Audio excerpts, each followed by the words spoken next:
5 reasons bakit I feel very safe living in Baguio City and Benguet Province. So, ito yung isa sa mga maipagmamalaki ko bilang isang taga Baguio or taga Benguet. Kaya i-explore na natin kung ano itong mga safe reasons na sasabihin ko sa inyo. Number 1 is walang masyadong road rage incidents. Hindi katulad ng mga nagba-viral na sobrang mainit ang ulo. Dito sa amin, kapag may nagbanggaan, mas maganda na lang na inaareglo na lang bago ikakaso. Kasi wala talagang mangyayari kapag nag-iinitan kayo, nagkakasuhan kayo. Sayang ang pera, sayang ang effort. So, pinapalampas na lang and it will be a lesson learned. Although may mga banggaan pero hindi talaga umaabot na katulad sa mga nagba-viral. Yung mga iba pa may mga armas, no? Yun ang nakakatakot. Buti na lang walang masyadong ganito ang issue dito sa Baguio City and Benguet. Kaya generally safe talaga ang Baguio and Benguet pagdating sa kalsada, di ba? Number 2, safe ang mga taxi dito. So kapag nag-ride ka ng taxi, generally wala silang masasamang intention sa'yo. At ang pinaka-importante is hindi sila nanggagancho. Kukunti lang yung mga incidences na nangi-scam sila ng mga pasahero. Although hindi natin mayaalis na meron pailan-ilan, pero generally safe talaga. Hindi sila nagpapatong ng napakalaking fare kapag nagtataksi ka and very honest sila. Binabalik nila kapag may nawawala kang gamit or naiwan kang gamit.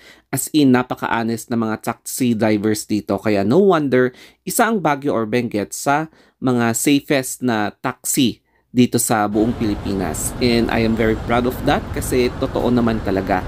Come and experience dito sa Baguio City dahil mabubuti talaga ang mga ugali ng mga taxi drivers dito. Kaya try it to believe it. Number 3, Baguio City is generally safe kapag maglamyerda ka or magliwaliw kahit mag-isa ka. Tapos ang indicators dyan is yung police visibility, napaka-effective kasi yung implementation, mayroon kang makikitang mga police na naglalakad, nagronda, mga I think 500 meters in between. Meron ka talagang makikita na mga nakapatrol na police or naglalakad na mga police. So, I think yun yung isang factor kung bakit kakaunti yung mga incidences of negative elements, yung mga theft, mga hold up, mga ganon, robbery. So, ang masasabi ko lang is hindi katulad sa ibang place dito sa Pilipinas na rampant talaga yung mga negative elements of the law.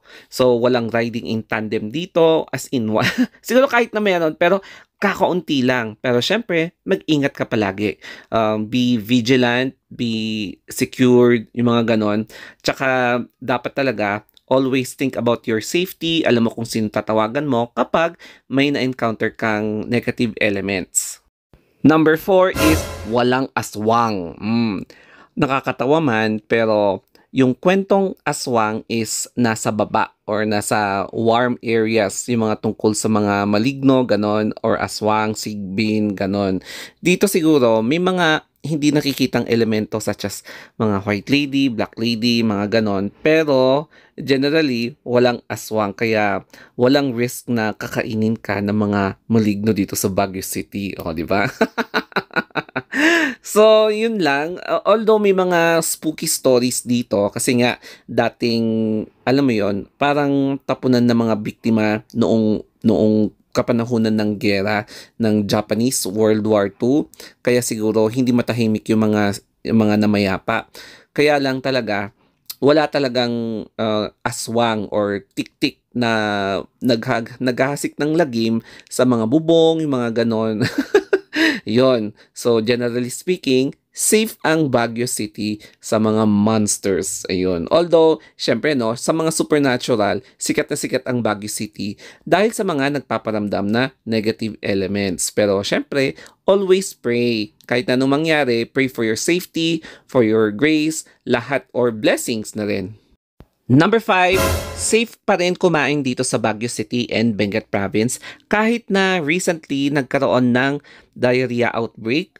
Pero generally, bilang isang taga Baguio, born and raised here sa Baguio City and Benguet, ipapakita ko sa inyo at papatunayan ko na safe pa rin kumain dito.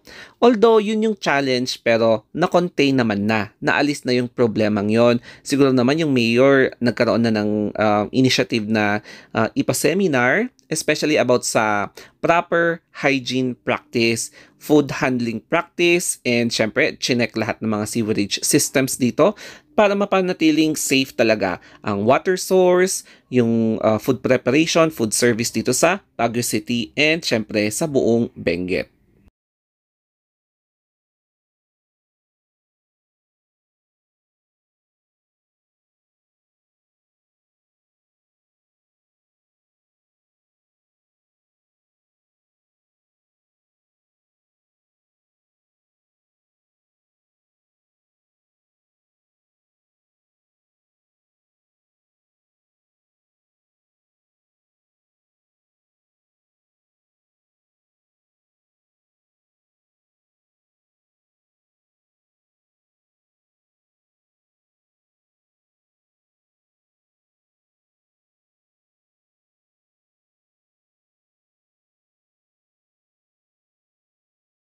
Additional safety ay halos wala or wala talaga na carjacking incidents dito sa Baguio City.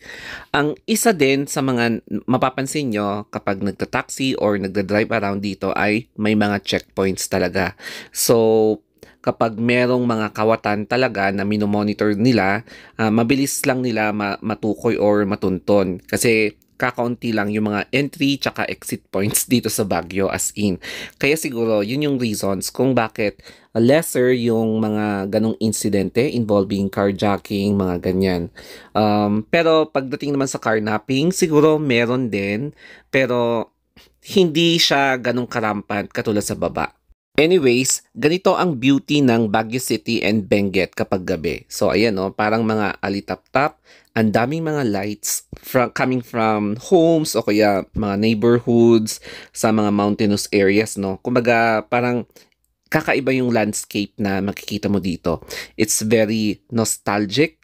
Kaya bagay na bagay ito kapag broken-hearted ka na magsa-solo travel dito sa Baguio City or mag-isa kang pupunta dito na gusto mo lang magpahinga for 2 to 3 or kahit na ilang araw na spending your time with yourself, na regenerating yourself from pain.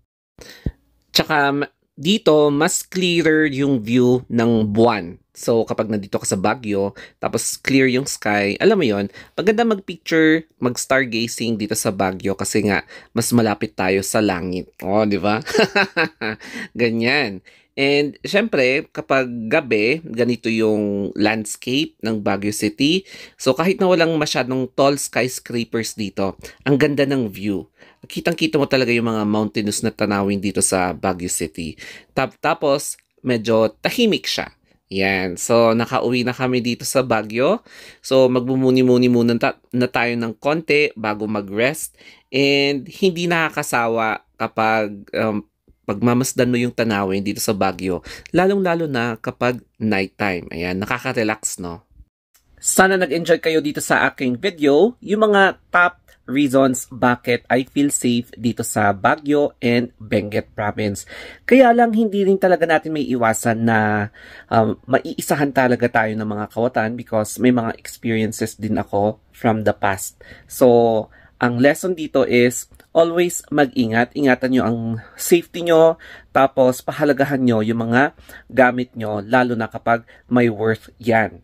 So, importante talaga na maging alert ka and maging vigilant ka sa mga masasamang elemento. So, yun lamang po guys. I hope na may natutunan kayo dito sa video. So, kung nagustuhan nyo itong story time ko, mag-follow kayo or subscribe kasi malaking tulong ito bilang sa akin na content creator. So, that's it guys.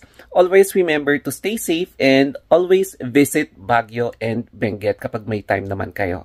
Okay, so thank you and have a nice day.